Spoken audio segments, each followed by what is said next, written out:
सभी शिव भक्तों को मेरा हर हर महादेव। आइए प्रभु का सुमिरन करें। सभी देवताओं का आह्वान करते हैं। गजाननं भूतगणाधिसेवितं कत्पित्तजम्बू फलचारुभक्षणं उमासुतं शोकविनाशकारकं नमामि विघ्नेश्वरपादपङ्कजं नीलाम्बुजश्यामलकोमलाङ्गं सीतासमारोपित्वामिभागं पाणो महासायकचारुचापं नमामि रामं रघुवंशनाथं कर्पूरगौरं करुणावतारं संसारसारं भुजगेन्द्रहारं सदा वसन्तं हृदयारविन्दे भवं भवानी सहितं नमामि। त्वमेव माता च पिता त्वमेव बन्धुश्च सखा त्वमेव विद्या द्रविणं त्वमेव सर्वं मम देव त्वमेव सर्वं मम देव। आनंदी आनंद कर सब संकट दूर, जो सेवक शरण पड़े सदा रहे भरपूर। तुम दाता हम मांगता, दिया तुम्हारी खाए, तुम ऐसी दाता जगमाता, छोड़ तुम्हें और किस दर जाए। सदा भवानी दाहिनी सिद्धि करें गणेश, पंचदेव रक्षा करें ब्रह्मा विष्णु महेश। सर्व मंगल मांगल्ये शिवे सर्वार्थ साधिके शरण्ये त्र्यंबके गौरी नारायणी नमोस्तुते। बोलो दुर्गा माता की जय, शक्ति माता की जय, सरस्वती माता की जय। जिसे श्रवण कर मिट जाती है जन्म जन्म की व्यथा, वही है शिव शंकर कथा, वही है भोले बाबा की कथा, वही है शिव शंकर की कथा,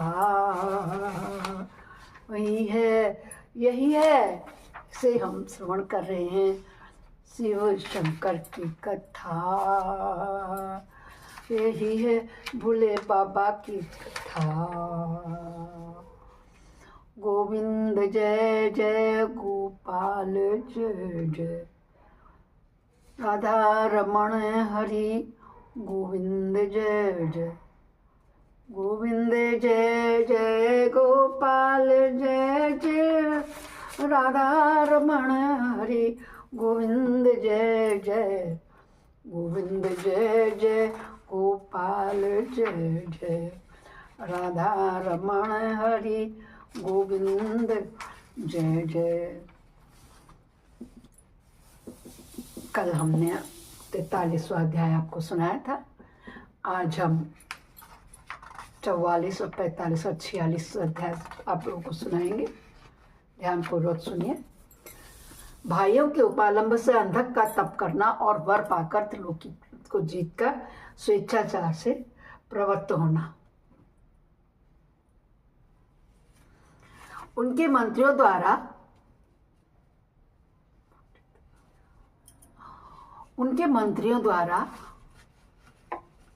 शिव परिवार का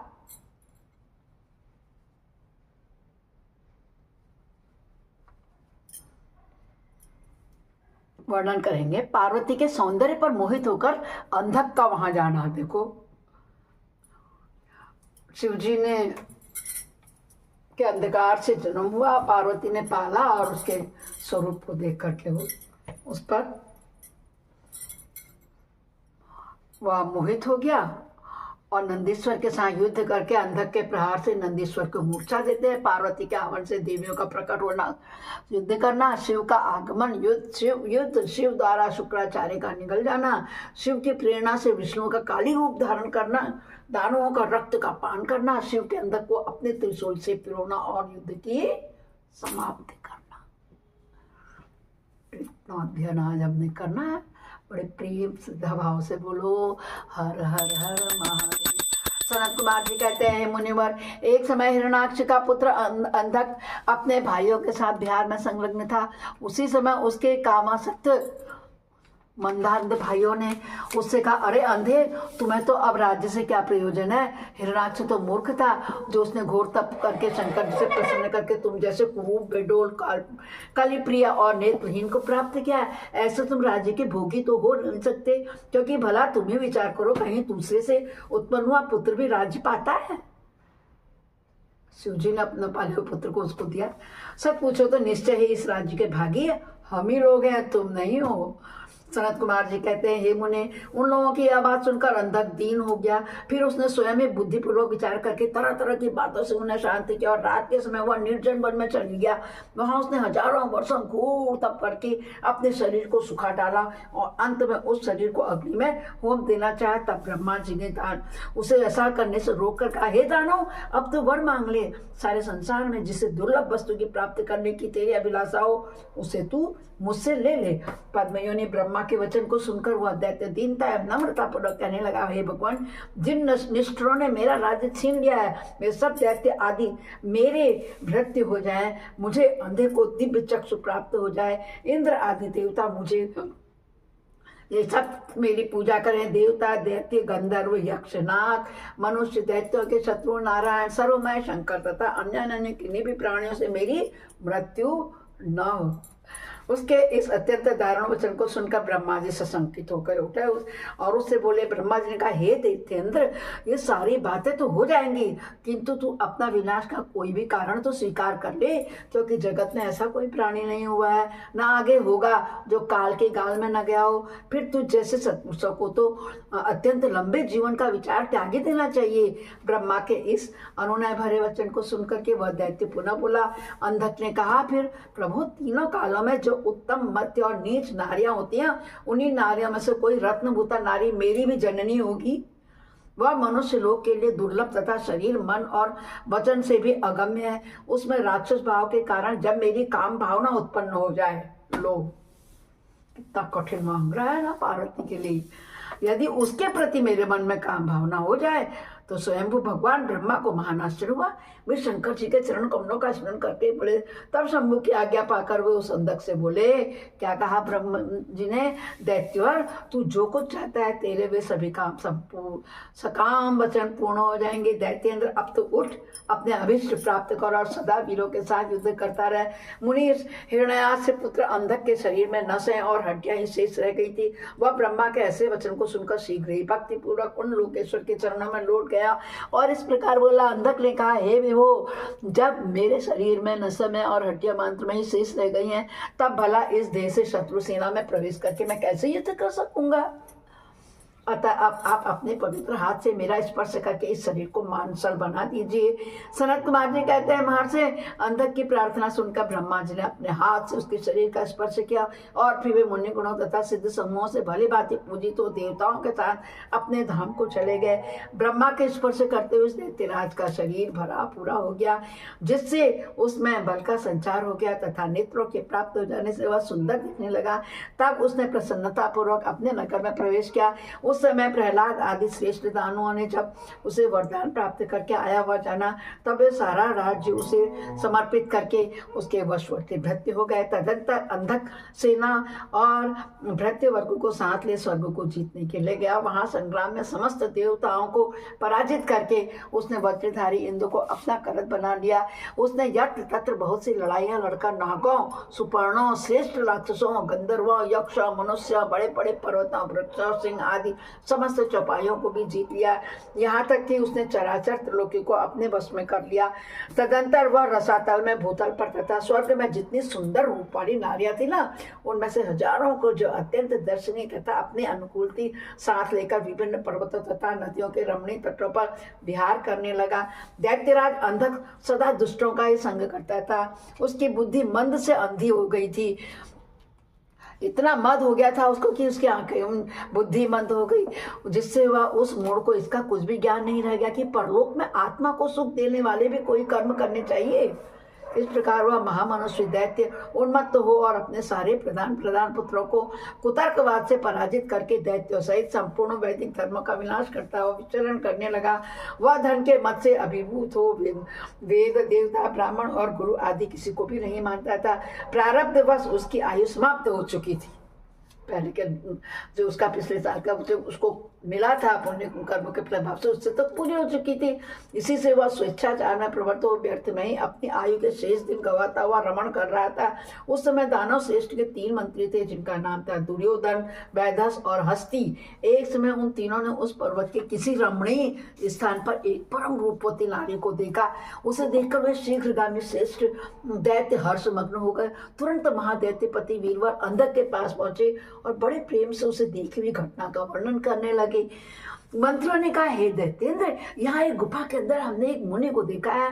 ध्यानस्थ होने के कारण उसके नेत्र बंद हैं। वह बड़ा रूपवान है। उसके मस्तक पर अर्धचंद्रमा की कला है, अपनी छटा बिखेर रही है और कमर में गजेंद्र की खाल पहने हुए।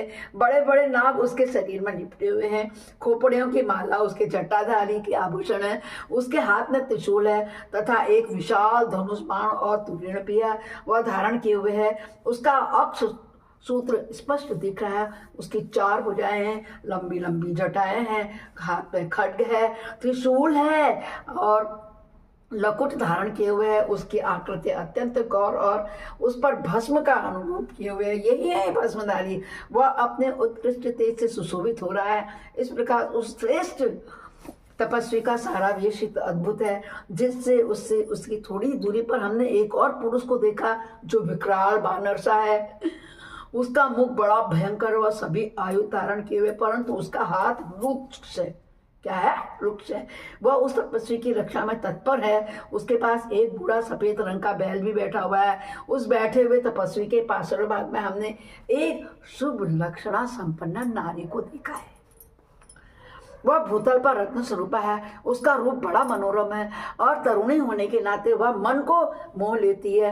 मूंगी, मोती, मणि, सुवर्ण, रत्न, उत्तम वस्त्रों से वह सुसज्जित है। उसके गले में सुंदर मालाएं लटक रही हैं। कहाँ तक कहें, वह इतनी सुंदर है कि जिसने उसे एक बार देख लिया उसी के नेत्र का धारण करना सफल हो गया। उसे फिर इस लोक में अन्य वस्तुओं के देखने से क्या प्रयोजन है। जिसने उस इतनी सुंदरी को देख लिया, यानी कि उन्हें गौरा जी को देख लिया था। लोग गौरा पार्वती की सुंदरता की जय होवे। वह दिव्य नारी पुण्यात्मा मुनिवर महेश की मान्या एवं प्रियतमा भार्या है। देवेंद्र नहीं, निर्देशता से नहीं कह रहा हो, वो दैत्येंद्र अंधक से कह रहा है जो दैत्यों का इंद्र बना है। आप तो उत्तमोत्तम रत्नों का उपभोग करने वाले हैं, अतः उसे यहाँ बुलवा कर देखिए, वो आपके भी देखने योग्य है। शरद कुमार जी कहते हैं, मुनि श्रेष्ठ मंत्रियों के उन वचनों को सुनकर दैत्यराज अंधक कामातुर हो गया है। इतना किसी की सुंदरता का वर्णन कर दिया कि वो कामांध हो गया। उसके सारे शरीर में कंपसा छा गया। फिर तो उसने तुरंत ही दुर्योधन आदि को उस मुनि के पास भेजा। मंत्रियों ने वहां जाकर मुनीश्वर को प्रणाम करके उस अंधकासुर का संदेश कहा तथा बदले में शिव जी का उत्तर सुनकर वे लौटकर अंधक से बोले। क्या बोले? मंत्रियों ने कहा, राजन, आप तो संपूर्ण दैत्यों के स्वामी हैं, फिर भी उस महान पराक्रमी वीरवर तपस्वी मुनि ने अपनी बुद्धि से त्रिलोकी को तृण के समान समझकर हंसते हुए आपके लिए ऐसी बातें कही हैं। कैसी कही है? सुन लो। उस निशाचर का शौर्य और धैर्य अस्थिर है। वह दानव, कृपण, सत्वहीन, क्रूर, कृतघ्न और सदा ही पाप कर्म करने वाला है। क्या उसे सूर्य पुत्र यम का भय नहीं है? कहाँ तो मैं, मेरे दारुण शस्त्र और नृत्य को भी संसक्त कर देने वाला युद्ध, और कहाँ वह वानर का सा मुख डरपोक निशाचर जिसके सारे अंग बुढ़ापे से जर्जर हो गए। कहाँ मेरा यह स्वरूप और कहाँ तेरी मंदभागिता। तेरी सेना भी तो नहीं के बराबर है। फिर भी यदि तुझमें कुछ सामर्थ्य हो तो युद्ध के लिए तैयार हो जा और आकर कुछ अपनी करतूत दिखा। मेरे पास तुझ जैसे पापियों का विनाश करने वाला वज्रसरी का भयंकर शस्त्र है और तेरा शरीर तो कमल के समान कोमल है। ऐसी दशा में विचार करके तुझे जो रुचिकर प्रतीत हो रहा है वह कर। सनत कुमार जी कहते हैं, मुनिवर, मंत्रियों की बात सुनकर माता पार्वती पर मोहित हुआ। वह कामांध राक्षस विशाल सेना लेकर चल दिया। वहां पहुंचकर नंदीश्वर से युद्ध करने लगा। बड़ा भयानक युद्ध हुआ। उस समय युद्ध स्थल में चर्बी, मज्जा, मांस, रक्त की कीच मच गई थी। वहां सिर कटे हुए धड़ नाच रहे थे। कच्चा मांस खाने वाले जानवर चारों ओर व्याप्त हुए थे, जिससे वह बड़ा भयंकर लग रहा था। थोड़ी ही देर में दैत्य भाग खड़े हुए। तब पिनाकधारी भगवान शंकर दक्ष कन्या सती को भली बात धीरज बधाते हुए बोले, हे प्रिय, मैंने जो पहले अत्यंत भयंकर महान पाशुपत व्रत का अनुष्ठान किया था, उसमें रात दिन तुम्हारे प्रसंगवश जो हमारी सेना का विनाश हुआ, यह विघ्न सा आ पड़ा है। देवी, मरण धर्मा प्राणियों का जो अमरों पर आक्रमण हुआ है, यह बात मानो पुण्य का विनाश करने वाला कोई ग्रह प्रकट हो गया है। अतः मैं पुनः किसी निर्जन वन में जाकर उस परम अद्भुत दिव्य व्रत की दीक्षा लूंगा और उस कठिन व्रत का अनुष्ठान करूंगा। सुंदरी, तुम्हारा शोक और भय दूर हो जाना चाहिए। तो सनत कुमार जी कहते हैं, हे मुने, इतना कहकर उग्र प्रभावशाली महात्मा शंकर धीरे से अपना सिंगा बजाकर एक अत्यंत भयंकर पावन वन में चले गए। वहां भी 1000 वर्षों के लिए पाशुव्रत के अनुष्ठान में तत्पर हो गए। इस व्रत का निभाना देवों और असुरों की शक्ति के बाहर था। इधर शील गुण से संपन्न पतिव्रता देवी पार्वती मद्रांचल पर्वती रहकर शिव जी के आगमन की प्रतीक्षा कर रही थी। यद्यपि पुत्र स्थानीय वीरगण उसकी सुरक्षा में तत्पर थे, तथापि उस गुहा के भीतर अकेली रहने के कारण वे सदा भयभीत रहती थी, जिससे उन्हें बड़ा दुख होता था। इसी बीच वरदान के प्रभाव से उन्मत्त हुआ वह दैत्य अंधक, जिसका धैर्य कामदेव के बाणों से छिन्न भिन्न हो गया था, वह अपने मुख्य योद्धाओं को साथ ले पुनः गुफा पर चढ़ आया। वहां सैनिकों सहित उसके वीरगण के साथ अत्यंत अद्भुत युद्ध किया। उस समय सभी वीरों ने अन्न, जल और नींद का परित्याग कर दिया था। इस प्रकार वह युद्ध लगातार 500 दिन तक चला। 505 दिन रात तक इस प्रकार यह युद्ध 505 दिनों तक चलता रहा। अंत में दैत्यों की भुजाओं से छूटे हुए आयुधों के प्रहार से नंदीश्वर का शरीर घायल हो गया, जिससे वह गुहाद्वार पर ही गिर पड़े, मूर्छित हो गए। उनके गिरने से गुहा का सारा दरवाजा ही ढक गया, जिससे उसका खोला जाना असंभव था। फिर दैत्यों ने 2 ही घड़ी में सारे वीरकमणि को अपने अस्त्र समूहों से आच्छादित कर दिया। तब पार्वती ने भगवान विष्णु और ब्रह्मा जी को स्मरण किया। स्मरण करते ही ब्राह्मणी, नारायणी, इंद्री, वैश्वानिरी, याम्या, नैवृत्ति, वारणी, वायवी, कौमारी, यक्षेश्वरी, गारुड़ी आदि देवियों के रूप में समस्त देवता, यक्ष, सिद्ध, गुह्यक आदि शस्त्रों सहित सहस्त्रों से सुसज्जित होकर के अपने अपने वाहनों पर सवार होकर के पार्वती जी के पास आ गए और राक्षसों के साथ भिड़ गए। कुछ समय बाद भगवान शिव भी आ गए। फिर तो घोर युद्ध हुआ। तदंतर शुक्राचार्य की संजीवनी विद्या के द्वारा दैत्यों को जीवित देख करके भूतनाथ शिव जी उनको निगल गए। इससे दैत्य ढीले पड़ गए। व्यास जी अंधक, महान पराक्रमी वीर और त्रिपुरहंता शिव के समान बुद्धिमान था। सैकड़ों वरदान मिलने के कारण वह उन्माद के वशीभूत हो रहा था। यद्यपि बहुसंख्यक शस्त्रों की चोट से उसका शरीर जर्जर हो गया था, फिर भी शिव जी पर विजय पाने के लिए उसने दूसरी माया रची। जब प्रलयकालीन अग्नि के समान शरीर धारण करने वाले भूतनाथ त्रिपुरारी शंकर ने अपने त्रिशूल से उसे पूरी तरह छेद डाला, तब भूतल पर गिरे हुए उसके रक्त कणों से युद्ध के युद्ध अंधक प्रकट हो गए। उनसे सारी रणभूमि व्याप्त हो गई। वे विकृत मुख वाले भयंकर राक्षस अंधक के सदृश ही दिखाई दे रहे थे, पराक्रमी थे। इस प्रकार जब पशुपति द्वारा मारे गए सैनिकों के घावों से निकले हुए अत्यंत गरम गरम रक्त बिंदुओं से दूसरे सैनिक उत्पन्न होने लगे, तब बहुत सी भुजा रूपी लताओं द्वारा आक्रांत होने के कारण कुपित हुए बुद्धिमान भगवान विष्णु ने प्रमथनाथ शिव को बुलाकर योग बल से एक ऐसा अजय स्त्री रूप धारण किया, जिसका मुख विकृत था और रूप उग्र था, विकराल और कंकाल मात्र था। वह स्त्री रूप शंभु के कान से निकला था। जब उन देवी ने रणभूमि में उपस्थित हो अपने युगल चरणों से पृथ्वी को अलंकृत किया, तब सभी देवता उनकी स्तुति करने लगे, जय जय माता दुर्गा रानी की। तत्पश्चात भगवान ने उनकी बुद्धि को प्रेरित किया। फिर तो वे शुद्भ्रांत होकर रण के बुहाने पर उन सैनिकों के तथा दैत्यराज के शरीर से निकले हुए अत्यंत गर्म गर्म रुधिर का पान करने लगी, जिससे राक्षसों का उत्पन्न होना बंद हो गया। यद्यपि उसके शरीर का रक्त सूख गया, तथापि वह अपने कुलोचित सनातन धर्म को स्मरण करके अविनाशी भगवान शंकर के साथ भयंकर थप्पड़ों से, वज्र सदृश जानुओं और चरणों से, वज्राकार नखों से, मुख, भुजा और शिराओं से संग्राम करता रहा असतंधक। तब प्रमथनाथ शिव ने रणभूमि में उसका हृदय विदीर्ण करने कर उसे शांत कर दिया। फिर त्रिशूल भोंक कर उस स्थानों के समान ऊपर उठा दिया। त्रिशूल से भोंक करके उसका जर्जर शरीर नीचे को लटक गया। सूर्य की किरणों ने उसे सुखा दिया। पवन के झोंकों से युक्त मेघों ने मूसलाधार तथा जल बरसाकर उसे गीला कर दिया। हिमखंड के समान शीतल चंद्रमा की किरणों ने उसे विकीर्ण कर दिया। फिर भी उस दैत्यराज ने अपने प्राणों को परित्याग ही नहीं किया। उसने विशेष रूप से शिव जी का स्तवन किया। तब करुणा के अगाध सागर शंभु प्रसन्न हो गए और उन्होंने उसे प्रेम पूर्वक गणाध्यक्ष का पद प्रदान किया।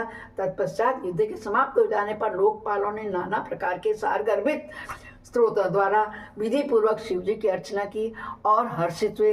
ब्रह्मा विष्णु आदि देवों ने गर्दन झुकाकर उत्तमोत्तम स्तुतियों द्वारा उनका स्तवन किया। फिर जय जयकार करते हुए वे आनंद मनाने लगे। तदंतर शिव जी उन सबको साथ लेकर आनंद पूर्वक गिरिराज की गुफा को लौट आए। वहां उन्होंने अपने अंशभूत पूजनीय देवताओं को नाना प्रकार की भेंट समर्पित करके उन्हें विदा किया और स्वयं ही प्रमोदित हुई गिरिराज कुमारी के साथ उत्तमोत्तम लीलाएं करने लगे। बोलो शंकर भगवान की जय। इस प्रकार आज हमारा 44, 45 और 46वां अध्याय पूर्ण हुआ। हर हर हर महादेव।